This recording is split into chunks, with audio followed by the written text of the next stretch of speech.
সম্মানিত দর্শক শ্রোতা, আজ 18 মে 2010 মঙ্গলবার বাংলাদেশে জাতীয় সংবাদ মাধ্যমসমূহে প্রকাশিত সংবাদসমূহের উল্লেখযোগ্য অংশ নিয়ে সম্পাদিত অ্যানালগ নিউজরুমে স্বাগতম। সীমান্ত নিরাপত্তার দুর্বলতার সুযোগে প্রতিবেশী দেশ থেকে প্রতিনিয়ত পাচার হয়ে আসছে বিপুল পরিমাণ অবৈধ মারণাস্ত্র এবং গোলাবারুদ। চোরাচালানের মাধ্যমে আসা এসব অস্ত্রের ছিটেফোঁটা উদ্ধার হলেও ধরাছোঁয়ার বাইরেই থেকে যাচ্ছে এর সিংহভাগ।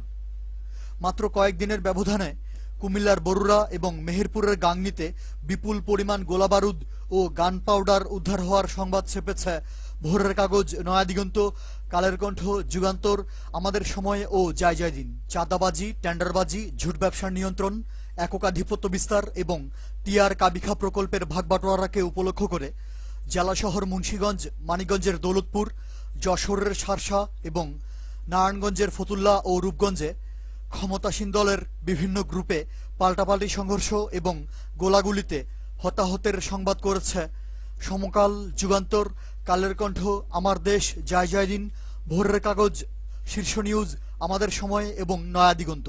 রাজধানীর দয়াগঞ্জে সরকার দলীয় এমপির লোকজন চাঁদার দাবিতে একটি সড়কের সংস্কার কাজ বন্ধ করে দেওয়ার খবর। আওয়ামী লীগ ক্যাডারদের দেয়া প্রাণনাশের হুমকিতে ব্রাহ্মণবাড়িয়ায় একজন নির্বাচিত জনপ্রতিনিধি থানায় জিডি করার সংবাদ। ঢাকার ধানমন্ডিতে একজন ভাষা সৈনিক ও বীর মুক্তিযোদ্ধার বাড়ি বেদখল হয়ে যাওয়ার খবর এবং বন্দরনগরী চট্টগ্রামে ক্ষমতাসীন লোকজনদের বেপরোয়া ভূমিদস্যুতায় প্রতিবেদন করেছে যথাক্রমে প্রথম আলো, কালের কণ্ঠ এবং আমার দেশ। সর্বোচ্চ বিদ্যাপীঠ ঢাকা বিশ্ববিদ্যালয়ে সরকারদলীয় ছাত্র সংগঠন আওয়ামী ছাত্রলীগের দুই গ্রুপে আবারও পাল্টাপাল্টি সংঘর্ষে ছবিসহ সংবাদ।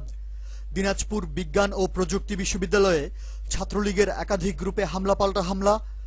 খুলনা বিএল কলেজে লম্পট ছাত্রলীগ নেতার সাময়িক বহিষ্কারের খবর এবং বিনা টিকেটে বাসে চড়ার দাবিতে জগন্নাথ বিশ্ববিদ্যালয়ের ছাত্রলীগ ক্যাডাররা একটি বেসরকারি পরিবহন সংস্থার কর্মচারীকে বেধড়ক মারধর করার সংবাদ এসেছে যুগান্তর, শীর্ষ নিউজ, প্রথম আলো, কালের কণ্ঠ সহ অন্যান্য পত্রিকায়। জাহাঙ্গীরনগর বিশ্ববিদ্যালয় এবং রাজশাহী পলিটেকনিক ইনস্টিটিউট সহ দেশব্যাপী বিভিন্ন শিক্ষা প্রতিষ্ঠানে আওয়ামী ছাত্রলীগ নেতাকর্মীদের বিভিন্ন অপকর্ম এবং বেপরোয়া সন্ত্রাসী কর্মকাণ্ডে ভিন্ন ভিন্ন প্রতিবেদন করেছে কালের কণ্ঠ, যুগান্তর, আমার দেশ ও শীর্ষ নিউজ। চট্টগ্রাম, সিলেট, ফরিদপুর সহ দেশের বিভিন্ন স্থানে দুর্বিষহ লোডশেডিংয়ের প্রতিবাদে বিক্ষুব্ধ জনতা রাস্তায় নেমে বিক্ষোভ প্রদর্শন এবং বিদ্যুৎ অফিস ঘেরাও করে ভাঙচুর করার সংবাদ ছেপেছে মানবজমিন, আমার দেশ, যায় দিন, নয়াদিগন্ত এবং প্রথম আলো। অশান্ত জনপদ পার্বত্য চট্টগ্রামে বিভিন্ন উপজাতীয় জঙ্গি সংগঠনের বেপরোয়া সন্ত্রাসী তৎপরতায় আরও একজন নিহত হওয়ার পাশাপাশি পার্বত্য জেলাগুলোতে আইন শৃঙ্খলা পরিস্থিতির মারাত্মক অবনতিতে খবর করেছে আমাদের সংগৃহীত 14টি পত্রিকার 12টি। টাঙ্গাইল, ময়মনসিংহ, কিশোরগঞ্জ ও নারায়ণগঞ্জ সহ দেশের বিভিন্ন স্থানে বেপরোয়া ইভটিজিংয়ের শিকার স্কুল কলেজের ছাত্রী ও তাদের অভিভাবকরা রাস্তায় নেমে বিক্ষোভ প্রদর্শন করার সংবাদ ছেপেছে ভোরের কাগজ, আমার দেশ, ইত্তেফাক এবং প্রথম আলো। অ্যানালগ নিউজ আজ এ পর্যন্তই। পরবর্তী নিউজ শোনার আমন্ত্রণ জানিয়ে আজকের মতো বিদায়। ধন্যবাদ।